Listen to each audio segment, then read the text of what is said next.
하나님 말씀 두 군데 보도록 하겠습니다. 먼저 구약성경 요엘서입니다. 호요라 이렇게 나가죠. 호세아, 요엘 이렇게 나가죠. 요엘서 2장 28절, 29절 이렇게 보도록 하겠습니다. 먼저 요엘서 2장 28절, 29절 같이 읽도록 하겠습니다. 시작. 그 후에 내가 내 영을 만민에게 부어주리니 너희 자녀들이 장래일을 말할 것이며 너희 늙은이는 꿈을 꾸며 너희 젊은이는 이상을 볼 것이며 그때 내가 또 내 영을 남종과 여종에게 부어줄 것이며. 여기까지요. 그 다음에 신약성경으로 가서요. 요한복음 1장 9절을 보도록 하겠습니다. 요한복음 1장 9절입니다.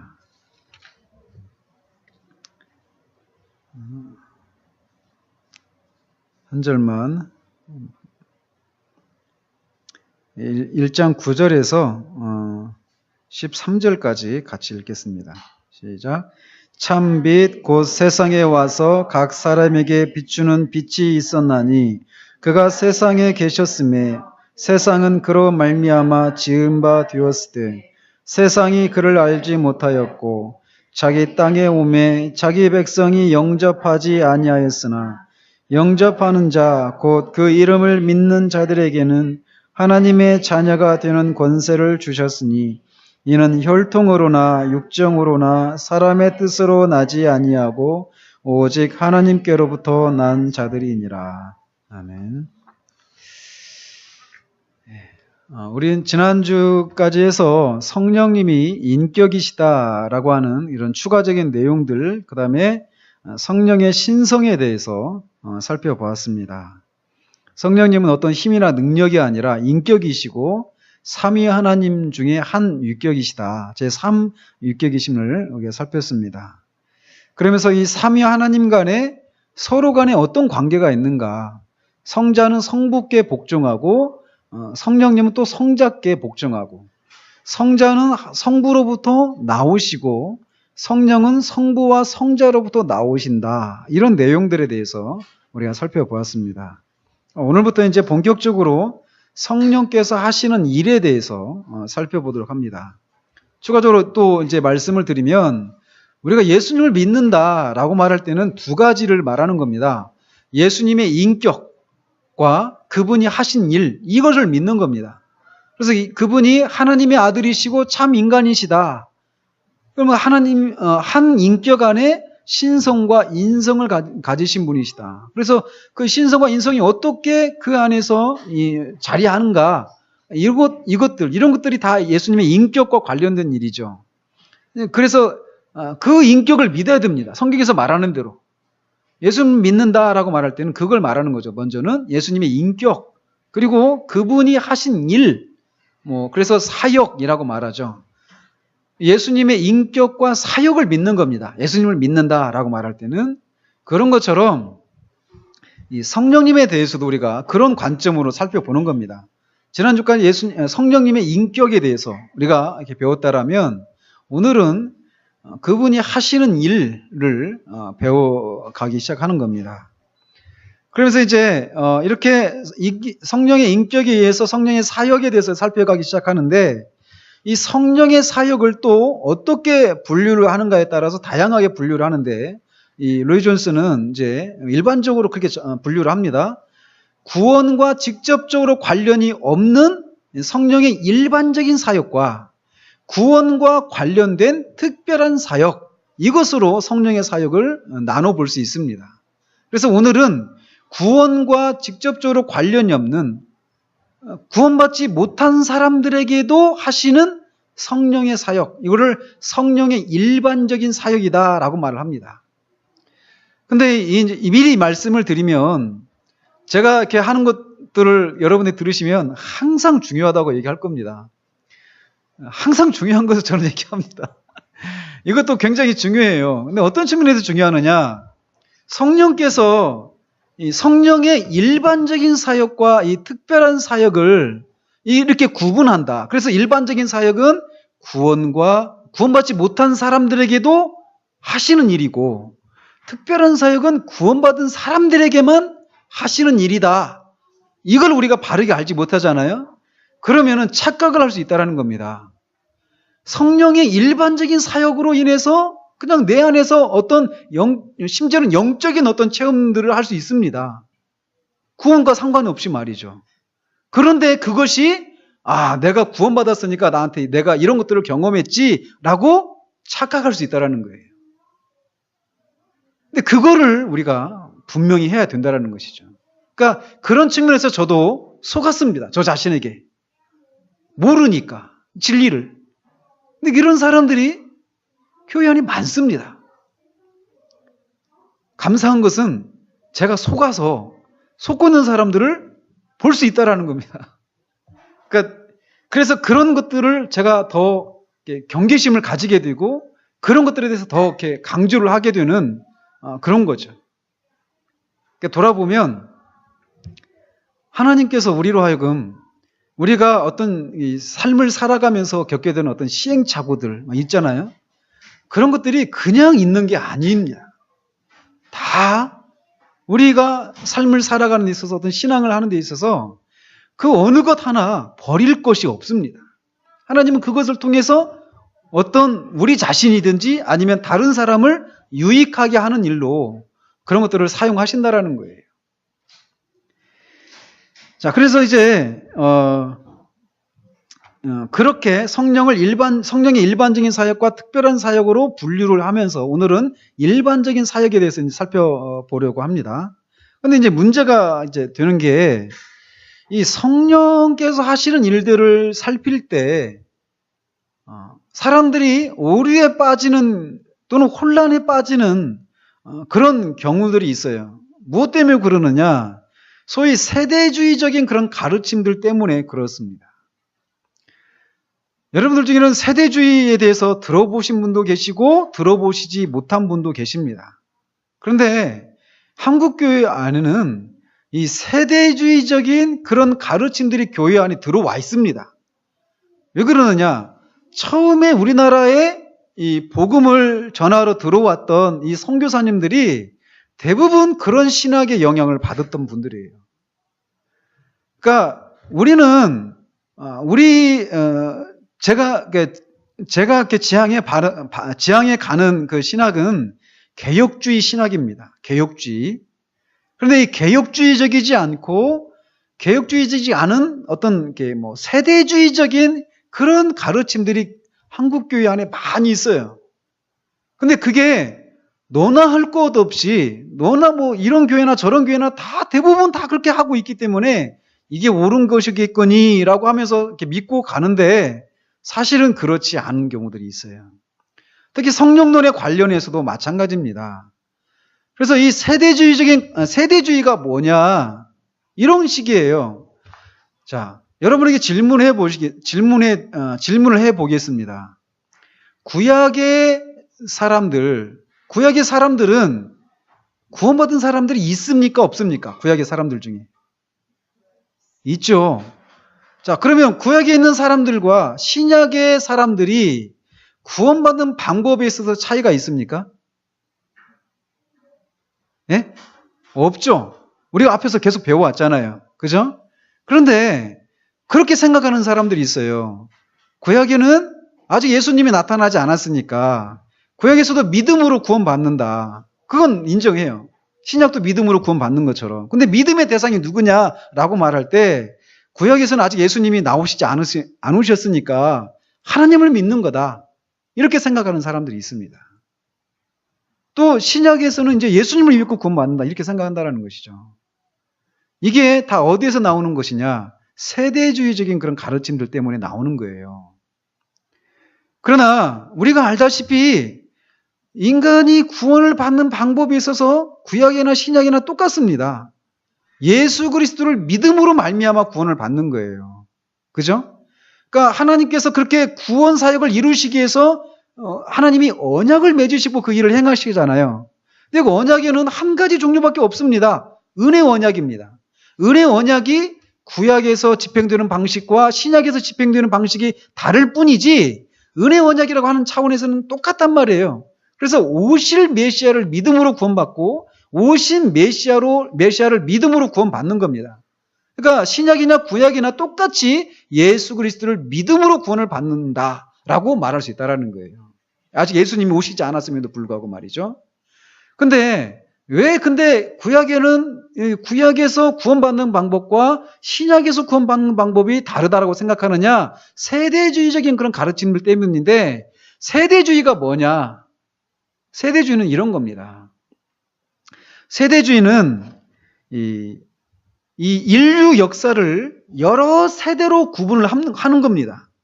이거를 여러분들이 이것까지 알 필요는 없어요. 이를테면 무죄 시대, 죄가 없는 시대, 에덴에서 타락하기 전에 그 시대, 무죄 시대, 양심 시대, 인본 정치 시대, 약속 시대, 율법 시대, 은혜 시대, 왕국 시대, 이런 식으로 인류 역사를 이렇게 시대별로, 세대별로 나누는 겁니다.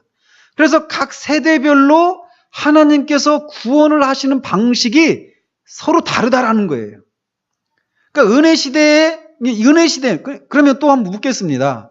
이런 가르침, 그래서 이 세대주의가 그런 건데, 이런 가르침들이 구원론에 있어서도 그렇고, 성령론에 있어서도 그렇고, 교회론에 있어서도 그렇고, 다 영향을 미치고 있습니다. 그래서 이런 생각을 해요. 뭐냐?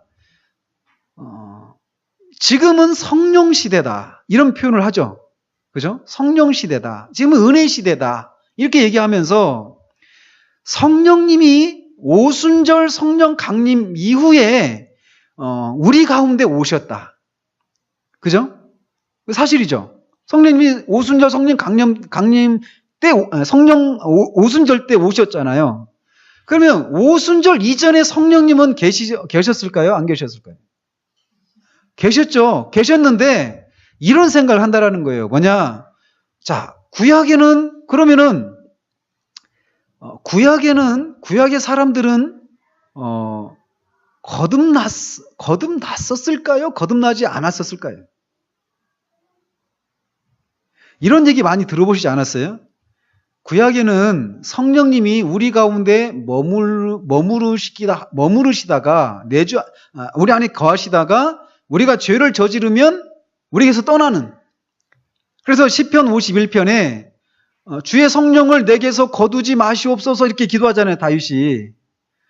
그런 것을 가지고 구약에는 성령님이 우리 안에 이렇게 들어오셨다가 또 나가신다.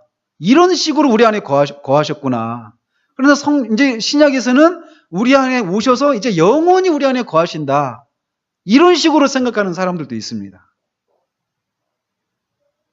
나 그렇게 생각하고 있었는데? 이렇게 뜨끔하실지도 모르겠는데, 그런 것들이 일종의 세대주의적인 그런 가르침의 영향이라는 거예요.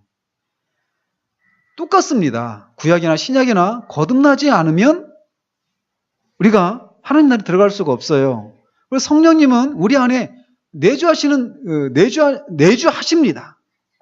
다만 내주하시는 방식이 죄를 저질렀을 때 하나님 우리 가운데 거하시지 않는 것처럼, 성령님이 거하시지 않는 것처럼 우리가 성령을 근심케 하고 소멸하게 해버리면 계시지 않는 것처럼 그분의 임재를 우리에게 실제적으로 드러내시고 하시느냐 하시지 않느냐 이런 차이지, 들어오셨던 성령님이 나가셨다 들어오셨다 이게 아니란 말이에요. 근데 구약에는 그런 식으로 하시고 신약에는 그렇지 않다 이런 식으로 생각하는 것도 세대주의적인, 구약의 세대와 이 신약의 세대는 그렇게 구원을 집행하시는 방식이 서로 차이가 있다 이렇게 생각하는 것은 다 세대주의적인 그런 가르침의 영향이라는 겁니다. 자, 그래서 그렇게 되면은 구약의 성도들은 오늘은 구원받았다가 내일은 구원받지 않고, 그래서 그 사람이 얼마나 하나님의 말씀에 순종하느냐에 따라서 그가 구원을 죽을 때 진짜 완전히 구원을 보장받을 수 있고, 그렇게 생각하는 경향이 있단 말이에요. 그러나 그렇게 되면은 성도의 견인교리 있잖아요. 이거는 성도의 견인교리는 그러면 신약의 성도들에게만 해당되는 것이다 이렇게 생각할 수 있단 말이에요. 그렇지 않다라는 겁니다. 아시겠죠? 자, 그래서 이제 이 세대주의가 이런 세대주의적인 가르침들 때문에 오순절을 기점으로 해서 성령님이 오셨는데 그 전에는 뭐 아까 말씀드린 그런 내용들 그런 식으로 생각한다는 거예요. 성령님이 계셨더라도 신약의 시대와 다른 방식으로 역사하시고 다른 방식으로 우리 안에 거주하셨다. 이런 식으로 생각한단 말이에요. 그러나 그렇지 않다라는 겁니다. 그러나 이 오순절이 우리의 어떤 그 교회사적으로 또 교회론도 마찬가지입니다. 교회가 오순절 성령 강림 이후에 생겨났습니까? 구약에는 교회가 없었습니까? 그것도 다 세대주의적인 그런 가르침이라는 거예요. 신약의 교회가 시작이 된 거지 교회가 시작되는 건 아니라는 말이죠. 구약의 교회, 사도행전 7장에서도 광야교회라고 하는 그런 표현을 씁니다. 스데반 집사가. 그러니까 구약의 이스라엘 백성 공동체가 교회입니다. 그러면 그 교회가 교회 안에 있는 사람 다 구원받았습니까? 그러면 아니에요. 이스라엘 백성들이 다 구원받은 게 아닙니다. 그들 중에 택한 자들만, 이면적인 유대인만 구원받은 겁니다. 남은 자들만. 그런 것처럼 이 가시적인 교회 안에 있는 사람들이 신약의 시대도 마찬가지예요. 이 가시적인 교회 안에 있는 사람들이 다 구원받았습니까? 아니에요. 아니거든요. 근데 아무튼 이 교회론에 있어서도 세대주의적인 그런 가르침들이 이렇게 남아있다라는 거예요.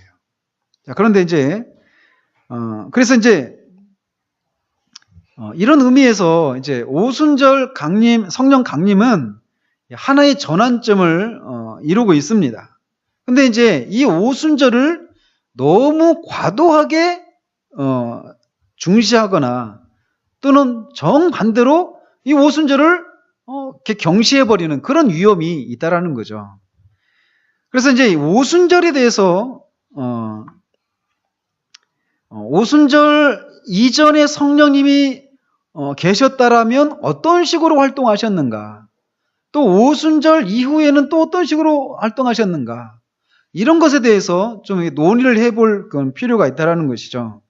그래서 이 문제에 이제 접근하는 방식은 먼저 어떤 사실들을 성경에서 이렇게 성령님과 관련된 그런 사실들을 막 이렇게 모아 보는 겁니다. 그리고 그 모아 봐서 그 사실들의 근거에서 어떤 이론을, 어떤 교리를 끌어내는 방식으로 이 문제를 접근해야 된다는 거예요. 모든 것이 그렇습니다. 아까도 제가 기도에 대한 얘기 했잖아요. 오전에도.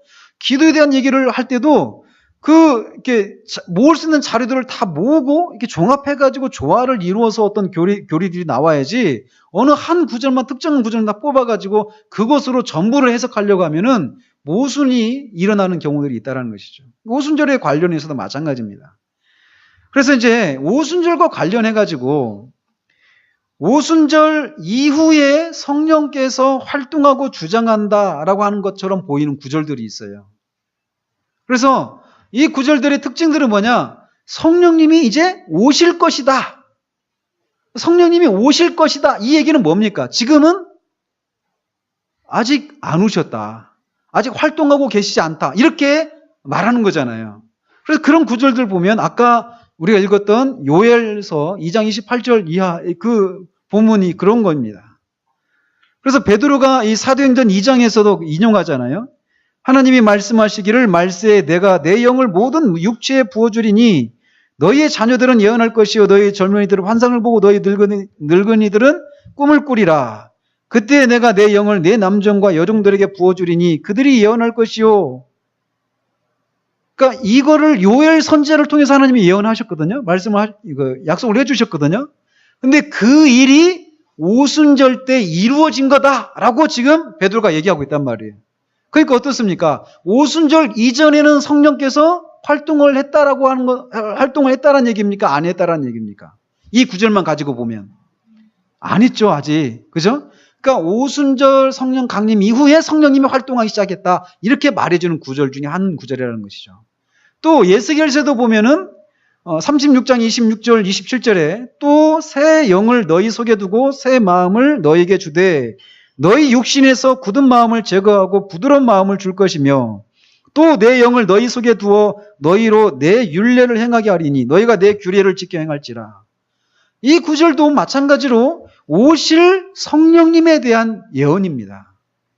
그러니까 이 구절을 보면은 이 구약에 있는 이 대표적인 이 두 구절을 보면 성령님이 장차 오신다. 오셔서 활동하신다. 이 얘기를 하고 있는 거예요. 또 신약에서 이렇게 오면 이 누가복음 3장 16절 17절에 보면 세례 요한이 사람들에게 대답하는 장면이 나옵니다. 그러면서 나는 물로 너희에게 세례를 베풀거니와 나보다 능력이 많으신 이가 오시나니 나는 그의 신발끈을 풀기도 감당하지 못하겠노라. 그는 성령과 불로 너희에게 세례를 베푸실 것이요 라고 말합니다. 여기서 말하는 그가 누굽니까? 예수 그리스도시죠. 근데 예수님이 언제 성령과 불로 세례를 베푸십니까? 승천하셔서 우리가 지난주에 본 것처럼 필리오께 논쟁이 있잖아요. 아들로부터 성령이 나오신다. 발출하신 이렇게 나왔잖아요. 그런 것처럼 높아지셔서 하나님으로부터 성령을 받아서 선물로 주실 수 있을 때 이 일이 이루어지는 거예요. 그러니까 이 구절도 아직 오순절 전이니까 아직 그 일이 이루어지지 않은 것처럼 말하고 있는 구절이라는 것이죠. 또 요한복음 7장 39절에 예수님이 그 초막절 그때 말씀하시잖아요. 이는 그를 믿는 자들이 받을 성령을 가리켜 말씀하신 것이라. 예수께서 아직 영광을 받지 않으셨으므로 성령이 아직 그들에게 계시지 아니하시더라. 내게로 오라고, 목마를 자마다 내게로 오라고 초청하시잖아요. 그런데 그러면서 요한이 해석하기를 예수께서 아직 영광을 받지 않으셨으므로 성령이 아직 그들에게 계시지 아니하시더라. 예수께서 언제 영광을 받으십니까? 부활 때부터 영광을 받으시기 시작하잖아요. 그래서 승천하신 것을 통해서 영광을 받으시잖아요. 아직 영광을 그렇게 받지 않으셨기 때문에 그들에게, 즉 제자들에게 계시지 않더라. 누가? 성령이. 그러니까 이 구절도 보면 아직 오순절 전이어서 성령님이 활동하고 계시지 않는 것처럼 보이는 구절 중에 하나라는 거죠. 또 요한복음 14장에서 16장에서 보면은 예수님께서 계속 보혜사 성령님을 너에게 보낼 것이다. 이런 약속들을 하시죠. 그러니까 아직도 거기서 보면 성령님을 보낸다. 그러니까 아직 안 오셨다. 그래서 아직 활동하고 계시지 않다라고 말해주는 구절들인 거죠. 또 누가복음 24장이나 또 사도행전 1장에 있는 그런 구절들 보면은 위로부터 너희가 성령을 받으면 권능을 받고 이제 증인의 일을 하기 시작할 것이다. 이렇게 얘기하고 있어요. 이런 구절들 보면은 마찬가지로 성령님이 아직 활동하고 계시지 않다라고 말하고 있다는 것이죠. 그리고 또 이제 마지막으로 보면은 그 오순절이 임했을 때, 오순절에 성령께서 오셔서 실제로 이루어진 그 사건 자체가 그 전에 없었던 사건이 일어난 거잖아요. 그죠? 그러니까 그 사건 자체가 그 사건이 일어나기 전에는 성령께서 활동하고 계시지 않은 것처럼 보이는 구절이라는 것이죠. 그래서 지금 이런 구절들을 보면은 다 아직 성령님이 오시지 않았다라고 말하는 듯한 이런 구절들이기 때문에 사람들이 혼란을 겪는 거예요. 그래서 이 오순절 전에 성령께서 활동하신 방식과 오순절 이후에 성령의 그런 활동하신 방식이 다르다 이렇게 생각하는 그런 오해를 하는 경우들이 이런 구절들 때문에 그렇다라는 겁니다. 그런데 또 어떤 성경 구절은 오순절 이전에도 성령께서 활동하고 계셨다라고 말해주는 구절들이 있습니다. 먼저는 세상의 처음부터예요. 그래서 창세기 1장 2절에 하나님의 영은 수면 위에 운행하시니라. 이때가 어느 때입니까? 창조를 하고 있을 창조 때잖아요. 그죠? 그러니까 성령께서 창조에도 관여하고 계신 것을 우리가 볼 수 있죠. 그죠? 그러니까 삼위 하나님은 하나님이시지만 하신 일들을 역할 분담을 하신다라고 했잖아요. 근데 그 일들에 전적으로 혼자 독립적으로 하시는 것이 아닙니다. 같이 하시지만 그 일에 어떤 이렇게 주도권이랄까요? 이런 것들을 가지고 일하시는 거죠. 그래서 어떤 창조의 어떤 계획하고 목적을 세우는 거, 이런 것들은 성부 하나님께로 영광을 돌리고, 그 일을 실천적으로 하시는 일들, 실행하시는, 성취하는 일들, 이거는 성자 하나님께 영광을 돌려드리고, 그 성취된 것을 우리에게 적용시키는 거, 이거는 성령님께 영광을 돌려드리지만, 그 각각의 일들에 전혀 관여를 하지 않는 건 아닙니다. 그래서 이 창조에도 하나님이 천지를 창조하셨어요. 그러나 아들로 말미암아 성령을 통해서 창조를 하신 것이죠.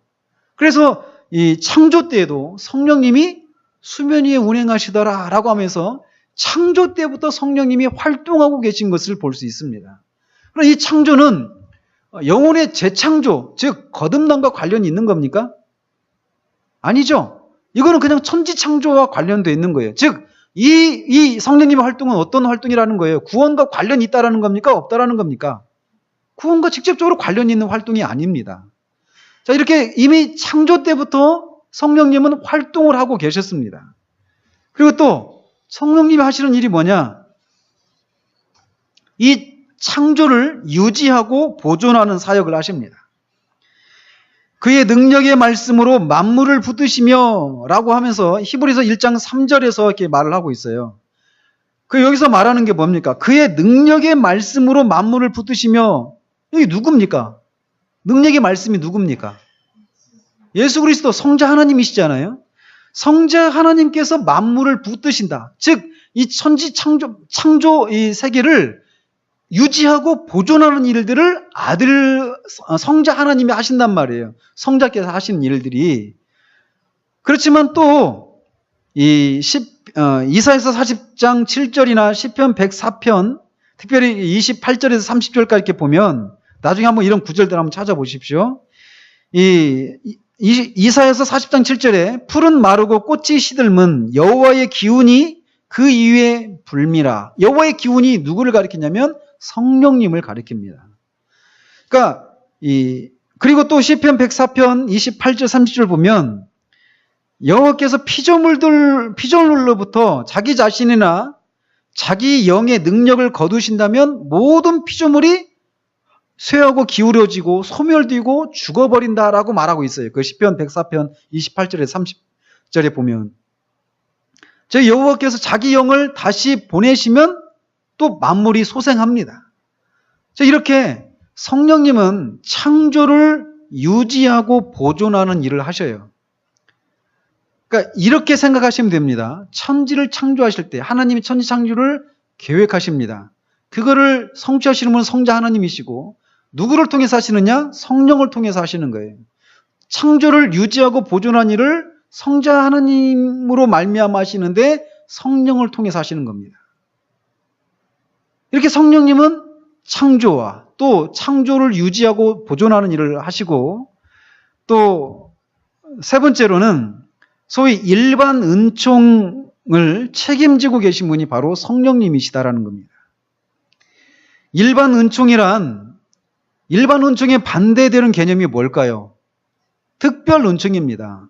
그래서 일반 은총은 하나님이 원하시는 대로 모든 사람에게 차별 없이 주시는 일반적인 복, 이게 일반 은총이에요. 그러니까 일반 은총은 마음을 새롭게 하는 것이 없이 성령이 행하시는 일반적인 작용을 말하는 겁니다.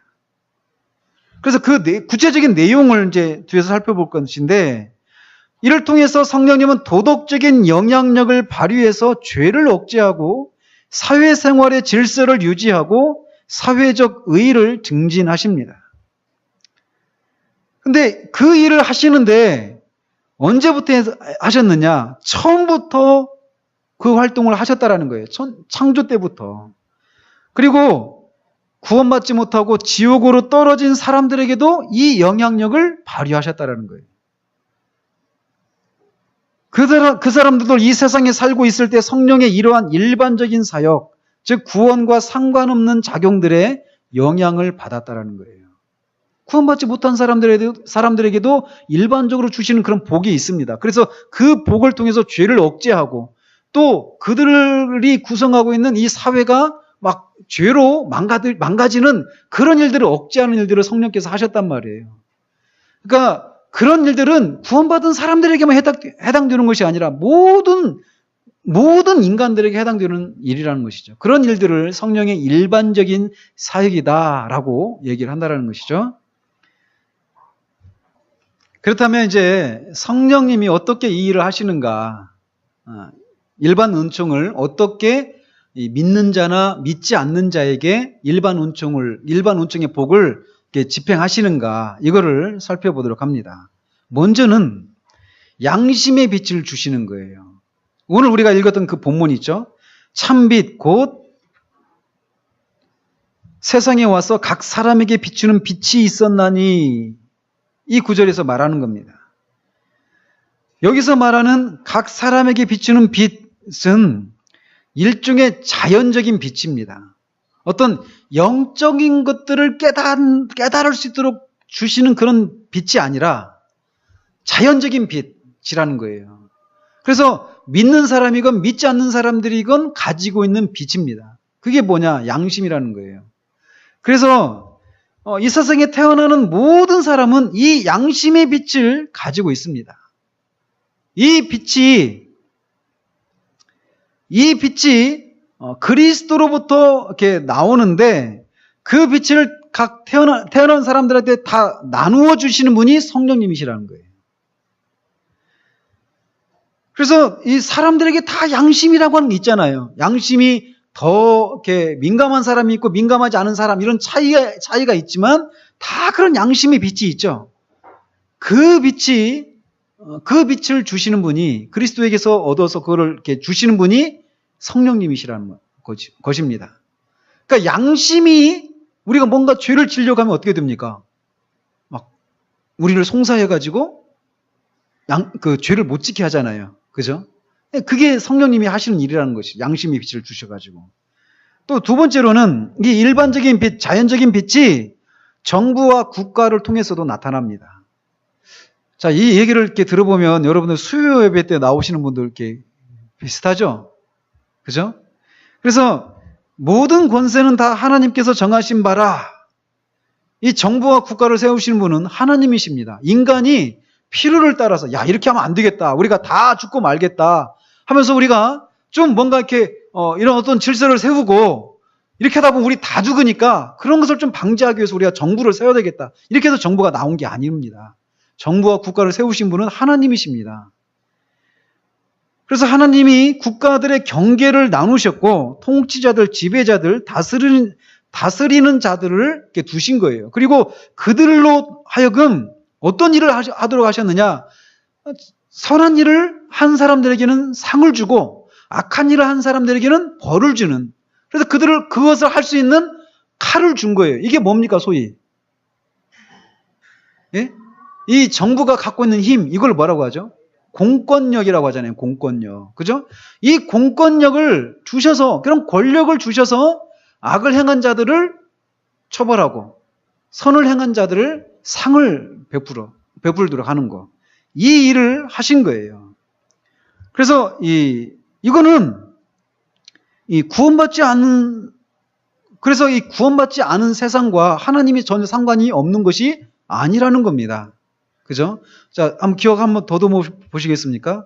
하나님의 나라는 크게 두 가지로 이렇게 구성된다고 그랬잖아요. 그래서 이 은혜의 왕국이 있고, 은혜의 왕국보다 더 큰 범주에 있는 것이 무슨 왕국이라고 그랬습니까?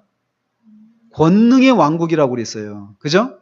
권능, 은혜, 영광, 이렇게 말했는데 제가 지난주 수요일 집에 가서 생각하니까 영광의 왕국을 설명을 안 하고 지나갔더라고요.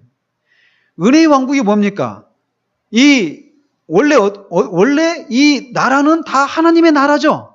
그죠? 이 하나님의 나라인데 반역하고 인해서 그 나라가 사탄의 왕국이 되었죠. 사탄의 나라가.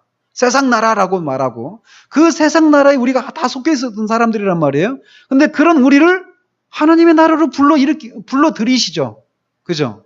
근데 이게 하나님의 나라는, 그러면 이 세상 나라는 하나님의 나라가 아닙니까? 아니란 말이에요. 거기도 하나님이 통치하신단 말이죠. 그래서 특별히 그렇게 세상에 속해 있다가 그리스도로 말미암아 구원받은 사람들, 그래서 하나님의 은혜에 의해서 다스림을 받고 있는 사람들이 모여있는 왕국, 이게 은혜의 왕국이고 그게 뭐라고요?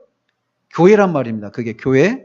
은혜의 왕국이 있고 교회가 아닌 다른 뭐 가정이랄지 직장과 뭐 사회, 문화, 스포츠, 예술, 외교, 국방 이 모든 영역들, 인간이 삶을 살아가면서 누리게 되는 그 모든 삶의 영역들, 이게 무슨 왕국이라고요? 이게 권능의 왕국입니다. 거기도 하나님이 다스리는 그런 영역이란 말이에요. 자, 그래서 근데 어때요? 지금은 이 은혜의 왕국이 이 권능의 왕국 안에 은혜의 왕국이 있습니다.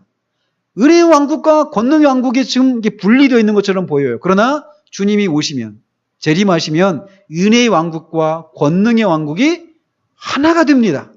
그래서 영광의 왕국이 되는 거예요. 그때. 자, 그런데 이렇게 일반 은총, 그래서 이 권능의 왕국에 해당되는 그 영역도 하나님과 관계가 없는 것이 아니란 말이에요. 그래서 우리가 은혜를 경험한 은혜의 왕국에 속한 사람들이 그렇게 하나님의 통치를 우리가 가서 사는 그 모든 삶의 자리 가운데서 하나님의 통치를 드러내는 방식으로 살아야 된다. 이런 얘기를 해드렸잖아요. 그러니까 이 구원받지 않은 세상과 하나님이 전혀 관계가 없는 것이 아니다라고 하는 것을 우리가 알 수 있다는 거죠. 또 이 일반 은총이 이렇게 우리 양심의 빛 개인에게 또 정부와 국가를 통해서 나타나고 또 하나는 여론에 의해서도 나타납니다. 도덕적인 문제에 대한 일반적인 여론, 일반적으로 일치된 의견이 존재한다. 이게 무슨 말입니까? 이 사회 안에 이것을 하면 안 된다라고 하는 그런 암묵적인 어떤 그런 규칙들이 있잖아요. 그죠? 부모한테 욕한다. 성경이 없는 사람도 그 부모한테 욕한다. 그러면 이런 하면서 막 뭐가 나오죠. 그죠? 그런 행동을 보면 그건 잘못된 행동이다라고 하면서 그 사회 속에서 그 사람을 막 매장시키고 그 사람을 막 이렇게 책망하고 하는 이런 일들이 있잖아요. 그 여론이라고 하는 거죠. 여론. 근데 그리스도인이 아닌 사람도 어떤 것들은 잘못된 것이어서 이건 금해야 된다. 또 어떤 것들은 올바른 것이라고 생각해서 그것은 장려해야 된다. 이런 것들을 다 가지고 있단 말이에요. 그런 것들을. 그래서 사람에게는 옳은 것과 그른 것에 대한 의식이 있습니다. 그게 바로 일반 은총의 표시예요. 만일 성령이 사람들 안에서 이와 같은 방법으로 역사하지 않으면 인류는 타락과 죄의 결과로 아마 이 자리 가운데 아무도 남아있지 않게 될 거예요. 강한 자가 약한 자를 약육강식에 의해서 다 정글의 법칙이 적용하면서 다 그냥 사라져 버리게 되겠죠. 그러니까 좀 더 지나가면서 얘기하면 정말 좋은 정부는 어떤 정부냐면 정치든 경제든 뭐 문화든 모든 영역에서 정글의 법칙이 작용하지 않도록 그 주어진 권력을 행사하는 정부가 좋은 정부예요. 그러니까 요즘 뭐 경제민주화 얘기하잖아요. 여러분들이 우리의 삶과 전혀 상관이 없는 이런 게 아니라는 거죠. 요즘 갑을 논쟁 막 이런 얘기 하잖아요. 그죠? 이런 것들도 다 여기에 관련되어 있는 겁니다. 그러니까 갑에 위치해 있는 사람들, 그 갑의 최고 위에 있는 사람들이 정부 권력이란 말이에요. 근데 그 사람들이 그렇게 각 영역에 속한 사람들이 이 일반 은총의 그 혜택을 골고루 누릴 수 있도록 주어진 권력을 잘 행사를 해야 돼요. 이 정부가 가지고 있는 일이란 말입니다.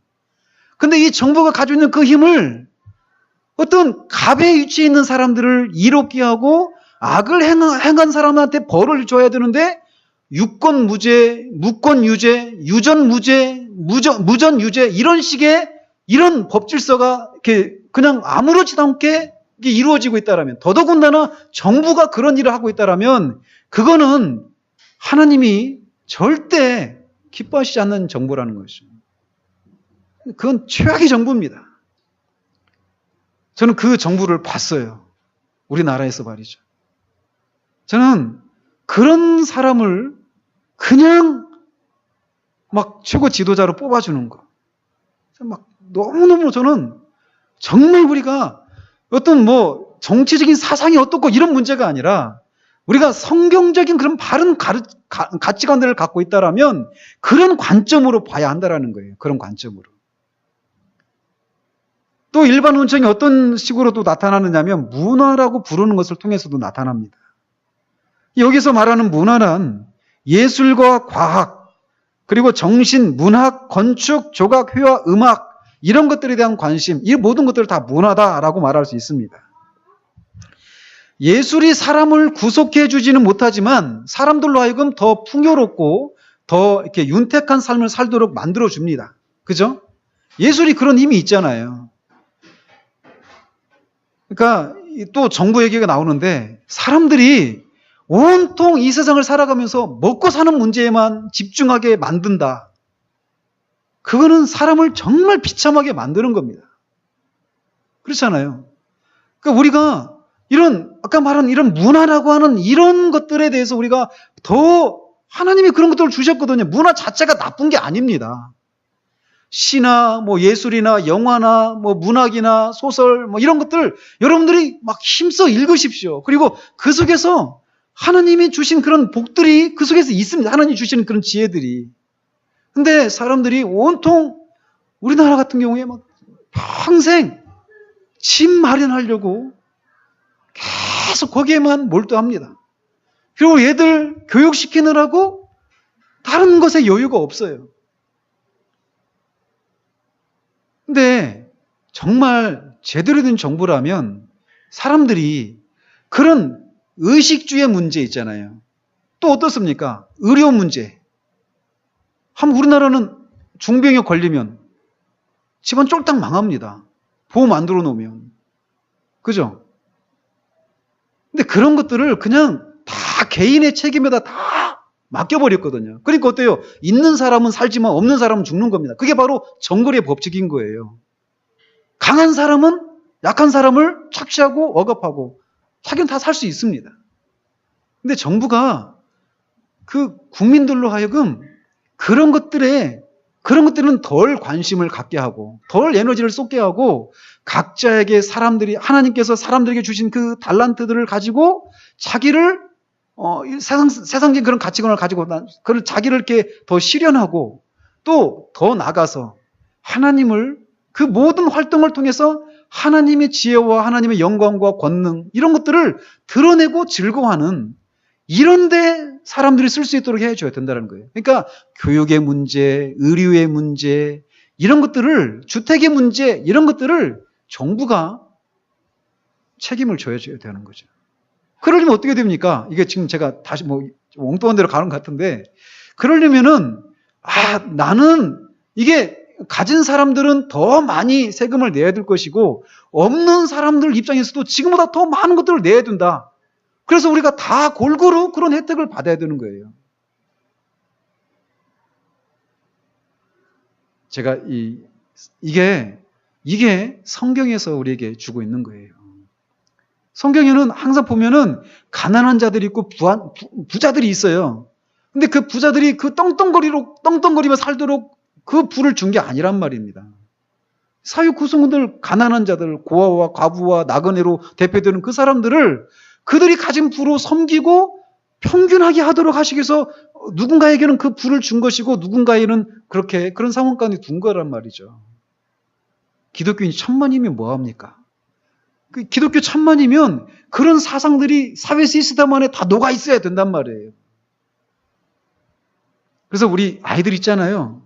아이들을 그런 성경적인 가치관을 가진 아이들로 키우는 거예요. 그래서 하나님이 그 아이들에게 주신 그 은사들을 아이들이 정말 막 마음껏 발휘하고 그 가진 은사로 각자의 자리에서 하나님을 섬기고 하나님의 권능의 왕국에서 하나님을 섬기고 하나님의 통치를 드러내는 그런 아이들로 자라가도록 키워야 되는 거예요. 그냥 수능을 얼마나 맞느냐, 어떤 대학을 가는 이게 서울대 가면 뭐합니까? 온통 자기 이기적이고 자기와 관련된 자기가 속한 어떤 그룹들의 그런 이익들만 대변하려고 하는 그런 사람들 키운다면 그건 괴물이죠. 진짜 큰 문제입니다. 그래서 하려고 하면 하기가 정말 많은데 하나님께서 이렇게 문화를 통해서도 성령께서 일반 은총을 이렇게 나타내시고 계시다라는 겁니다. 그래서 사람들이 가지고 있는 그런 은사들 있잖아요. 믿지 않는 사람들이 어떤 뛰어난 소설가들, 화가들 이런 사람들 있잖아요. 근데 그 재능들을 그 사람들은 하나님이 줬다라고 말하지 않습니다. 그죠? 그냥 자기가 가지고 태어났다라고 얘기하는 거예요. 그리고 또 심지어는 믿는 사람도 그 믿지 않는 사람들이 가지고 있는 그 은사들 그것을 성령께서 주셨다고 생각하지 못한다는 거죠. 그런데 그렇지 않습니다. 그 모든 사람들이 믿지 않는 사람이든 믿는 사람이든 그들이 가지고 있는 어떤 재능과 은사 이런 것들은 다 성령께서 주신 거예요. 왜 주셨을까요? 그걸 주신 분을 드러내고 높이도록 하기 위해서 그걸 주셨단 말이죠. 그러니까 우리가 할 수만 있으면 이 모든 그 문화 영역 속에 우리가 다 우리가 그 문화를 개혁하는 것들이 우리 가운데 필요합니다. 마지막으로 성령께서 일반 은총을 어떤 식으로 나타내느냐? 소위 사필귀정이다라고 말할 수 있습니다. 그래서 특정한 행동들이 특정한 고통스럽고 악한 결과들로 귀결되도록 만드신다라는 거예요. 보니까 이렇게 되어 있더라고요. 특정한 행동들이 특정한 고통스럽고 악한 결과들로 귀결되도록 만드셨다. 악한 행동을 하면 악한 결과가 악한 결과가 그들에게 임하도록 이렇게 만드셨다. 이게 바로 사필귀정이잖아요. 그죠? 그러니까 그래서 그런 일을 성령께서 하신다라는 겁니다. 믿는 사람이건 믿지 않는 사람이건 믿는 사람이 모여있는 사회든지 믿지 않는 사람이 모여있는 사회든지 그런 식으로 개인에게 양심의 빛을 통해서 정부와 국가를 통해서 또 여론을 통해서 또 문화라고 하는 것을 통해서 또 이렇게 사필규정이라고 하는 이런 것을 통해서 일반 논점 모든 사람들에게 모든 사람들이 누릴 수 있는 그런 복을 이렇게 주셨다라는 거예요. 그러면 왜 그런 일반 은총의 복을 모든 사람들에게 주시는가? 무엇을 얻기 위해서, 무엇을 의도하기 위해서 그렇게 주셨는가? 마지막으로 살펴보면 첫 번째로는 이 일반 은총을 주신 결과 어떤 일들이 일어나느냐? 죄 가운데 있는 사람들에게 심판의 판결을 이렇게 유예하는, 사형 집행을 유예하는, 미루는 그런 일이 일어나게 된 거죠. 그래서 우리가 수요일날 말씀드린 것처럼 하나님은 이 천지를 창조하셨을 때 목적하신 게 뭘 목적으로 하셨다고요? 하나님 나라를 이루시기 위해서예요.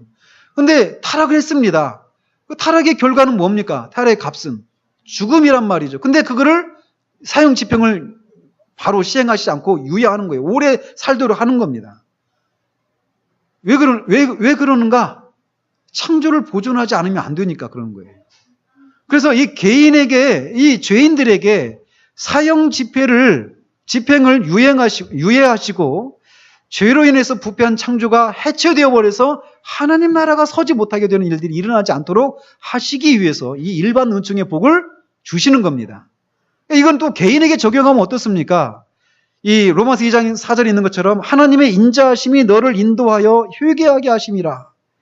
오직 주께서는 너희를 대하여 오래 참으사 아무도 멸망하지 아니하고 다 회개하게 이르기를 원하시느니라. 하나님이 일반 은총의 복을 주셔서 우리로 하여금 생명을 유지하고 살아가도록 하는 거. 그리고 악이 창궐을 해가지고 그 사회 질서가 완전히 무너져가지고 우리가 이 무정부 상태보다 악한 정부가 더 낫다고 그랬죠? 그죠? 독재보다 무정부 상태가 더 안 좋습니다. 정부가 없는 상태. 거기는 완전히 지금 이집트가 그런 상황이라고 그래요. 완전히 거기까지 가지는 않았지만 법이 집행이 안 되는 겁니다. 공권력이 무너져가지고. 그래가지고 그 사람들이 직접 자신들이 심판하는 거예요. 아주 도둑질하는 사람 길거리에서 매로 때려서 죽이고 이런 일들이 지금 일어나고 있다고 그래요. 근데 그렇게 되면은 즉각적으로 법이 집행되니까 그렇게 할 수 있지만 그렇게 할 때 선의 피해자들이 많이 생겨나게 되겠죠. 그죠? 사람들이 우하고 군중심리에 의해서 막 사람 다 죽이고 막 없애고 이런 일이 일어난단 말이죠. 그러니까 무정부 상태보다 악한 정부가 더 낫습니다. 근데 아무튼 이렇게 이런 그 정부를 통해서 또 여론을 통해서 문화를 통해서 또 사필규정에 의해서 사람들을 보호하시는 이유가 뭐냐면 그들로 하여금 이렇게 회개하고 구원의 복을 누릴 수 있는 기회를 제공하시는 거란 말이에요. 그러니까 제가 수요일날 말씀드렸잖아요. 저도 이렇게 예수님 믿고 돌아와서 예배당에 앉아 있는데 막 무서운 거예요. 뭐가 무서운가? 예수님 믿기 전에 하나님이 나를 거두어 가셨다면 끔찍한 겁니다. 그러니까 지금 우리 가족들 중에도 우리 옆에 있는 사람들 중에도 아직 예수님을 믿지 않고 있는데 아직도 살고 있어요. 근데 왜 그런 기회를 주시는가? 그 죄를 회개하고 하나님께 돌아올 수 있는 그런 기회를 주시는 거죠. 즉 하나님이 이렇게 일반 은총의 복을 주시는 것은 그런 기회를 제공하시는 이런 거란 거죠. 두 번째로는 그 일반 은총의 결과 죄가 억제되고 죄를 짓되 어떤 일정 한계를 넘어서지 않게 만드는 그런 결과들이 일어나게 된 겁니다. 그래서 이 부분이 중요합니다. 성령은 죄를 깨닫게 하는 일반적인 사역을 하십니다. 기억하십시오. 성령님이 죄를 깨닫게 합니다. 교회 안에 있는 사람들도 저도 그런 과정을 거쳤거든요. 성령님께서 죄를 깨닫게 하시는 거예요. 이전에는 죄가 죄인지도 몰랐단 말이에요. 그저 어떤 도덕적인 이 수준에서 죄를 생각했는데 이것도 죄인가? 이런 생각을 할 정도로 성령께서 그런 것들을 죄를 깨닫게 하십니다. 일반적인 측면에서 말이죠. 그러나 거기에서 머무를 수 있습니다. 거기에서. 성령께서 이 죄를 깨닫게 하시는 그런 일반적인 그런 사역을 하신다라는 거예요. 그러나 사람들은 거기에 복종하지 않고 오히려 저항합니다. 그러나 하나님께서 그렇게 억제하는 일을 하시다가 어느 한계가 지나면 그거를 그냥 내버려 두실 때도 있습니다. 그때는 끔찍한 거죠. 그래서 이렇게 로이 존스는 그때 20세기 때 목사님이시니까 19세기 때 영국의 그 빅토리아 여왕 시대 때 그때는 사람들이 그 도덕적인 수준이 아주 높았는데 20세기에는 그렇게 하나님이 그렇게 그냥 악한 대로 사람들이 이렇게 지나도록 그냥 내버려 두셔버린 것 같은 그런 상황들이다. 이렇게 얘기하는데 저는 책을 읽으면서 20세기 영국과 지금 21세기 대한민국 비교해보면 우리는 뭐라고 말을 할 수 있을까?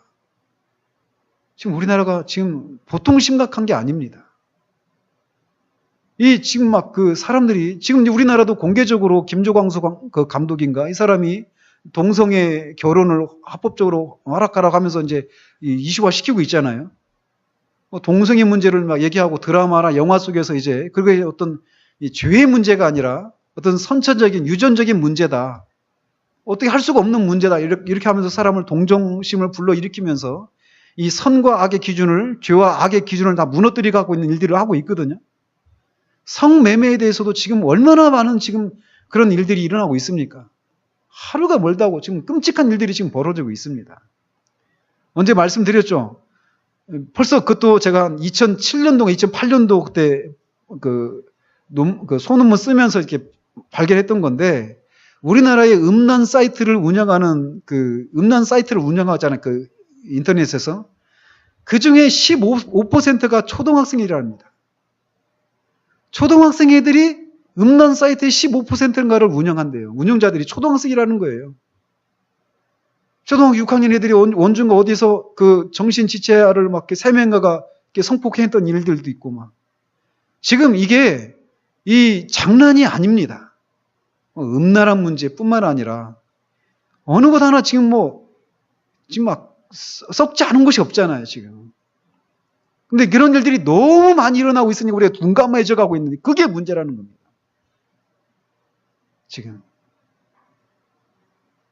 근데 성령께서 그렇게 일반 은총을 허락하셔서 죄를 일반적으로 사람들이 깨닫게 하시는 일을 하신다는 거예요. 근데 그거를 손을 놓아버리시면 사회가 이제 상실한 대로 막 가버리는 상황들이 일어나게 된다는 것이죠. 그러니까 20세기 영국과 지금의 이 대한민국을 비교해보면 우리는 지금 과연 어디까지 와 있나 이런 생각을 하게 된다는 것이죠. 지금 문제입니다. 일반 원청에서 성령의 작용으로 인한 결과 가운데 하나는 하나님이 사람들을 억제하시는 것입니다. 특별히 죄를 억제합니다. 그 일을 위해서 정부들과 다스리는 자들을 세우신 거예요. 그래서 아까 말씀드린 것처럼 죄를 일정한 한계 안에 가두기 위함입니다. 다시 말해서 예수 그리스도를 아는 구원의 지식과는 별도로 사람들이 도덕적이고 또는 의로운 삶을 또는 심지어는 종교에 대한 일반적인 의식을 이렇게 가질 수 있도록 하시는 일들을 성령께서 하시는 거예요. 그러니까 사람들이 착각하는 게 이런 거죠. 일반적인 죄에 대한 깨달음에 불과합니다. 예수 그리스도를 믿음으로 말미암아 구원에 이르는 이 특별한 구원의 은혜가 아직 임하기 전에 불과해요. 그래서 이 죄를 깨닫게 되니까 어떻습니까? 교회 안에 있는 사람들이 성령의 일반적인 사역을 통해서 죄에 대해서 깨닫게 되면은 그 죄를 깨닫게 되면 죄를 짓습니까? 아니죠. 당연히 죄를 짓지 않으려고 하는 그런 삶을 살아가는 거예요. 그러니까 교회 안에 들어오는 사람들이 제가 그런 전형적인 사람이란 말입니다. 그런 죄에 대한 깨달음을 갖고 나니까 이전에 지었던 죄를 짓지 않으려고 합니다. 안 했습니다. 안 하고 또 이전에 하지 않았던 것들을 합니다. 기도도 하고 교회도 다니고 성경도 읽고 막 하는 거예요. 그러나 여전히 예수 그리스도를 믿어서 구원에 이르는 그 지식은 갖지 못한 상태일 수 있다는 겁니다. 근데 이것이 분명하지 않으니까 내가 교회 다니기 전에는 이런저런 죄를 지었는데 이제 내가 그게 죄라는 것을 깨닫고 나서는 내가 이걸 안 한다 하면서 자기가 구원을 받은 것처럼 생각하는데 아닐 수 있다는 겁니다. 성령께서 그렇게 하시는 거예요. 그래서 심지어는 종교에 대한 그런 관심을 가지게까지 하신단 말이에요. 성령께서. 특별히 플라톤이나 소크라테스나 아리스토텔레스 이런 사람들 보십시오. 이런 철학자들 보십시오. 그들이 얼마나 도덕적으로 이 반듯한 삶을 살았는가. 저는 그들의 철학을 깊이 알지는 못하지만 그들의 그런 모습 보면 제 마음에 눈물이 있습니다. 거의 지점까지, 목표 지점까지 올라갔는데 다시 내려와야 되는. 그리스 신화의 그 시지푸스의 신화에 나오는 것처럼 시지푸스가 그 형벌을 받아가지고 큰 바위를 어떤 산 위에 막 올리잖아요. 거의 정상에 올리면 되는 건데 올라갔을 때 그 돌이 다시 아래로 굴러 내려지는 거예요. 그럼 다시 또 그걸 올라가고 또 다시 내려오고 계속 그렇게 하도록 하는 형벌을 받은 거예요. 근데 성령께서 일반적으로 죄를 깨닫게 하시면 일반적인 사역의 차원에서도 그런 종교적인 어떤 그런 행동들이 죄를 어느 정도 억제하고 도덕적인 삶을 살아가는 그런 행동들이 있을 수 있다는 거예요.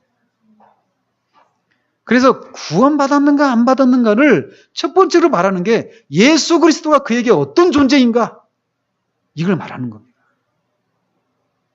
내가 예수님을 믿고 옛날에는 술도 다 하고 담배도 피고 그러고 나면 더 나쁜 짓도 하고 막 이랬었는데 안 했다. 충분하지 않습니다. 물론 그런 것이 있어야 됩니다. 그러나 충분하지 않아요. 예수 그리스도가 그에게 어떤 존재인가라는 거예요. 이게 기독교의 핵심이라는 것이죠.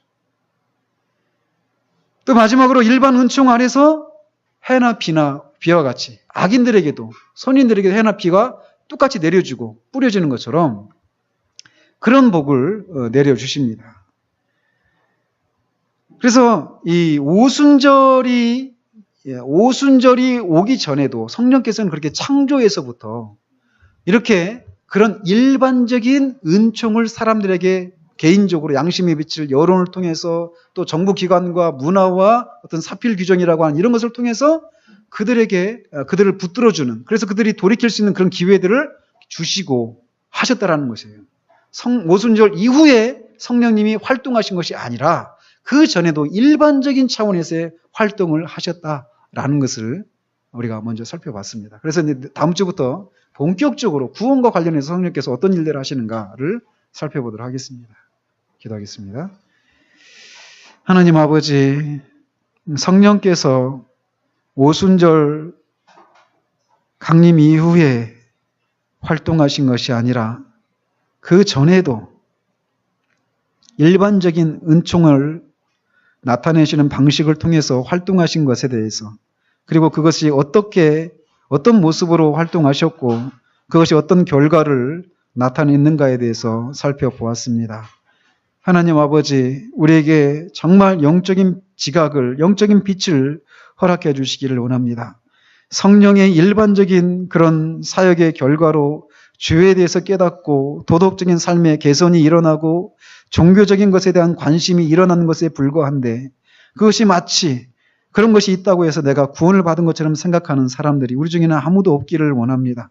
우리의 눈을 열어주셔서 정말 분명한 지식을 갖게 하시고, 정말 이 성령의 그런 일반적인 사역이 지금도 여전히 믿지 않는 사람들과 세상 속에 작용하고 있고, 또 그런 일반 은총을 우리의 삶을 통해서도 우리가 하나님의 다스리심을 우리가 드러내야 되는 사람이라는 것을 깨닫고 그런 것들을 힘써 경작하고 나타내는 그런 우리 모두 될 수 있도록 주님 도우시기 원하오며, 우리 주 예수 그리스도 이름으로 기도합니다.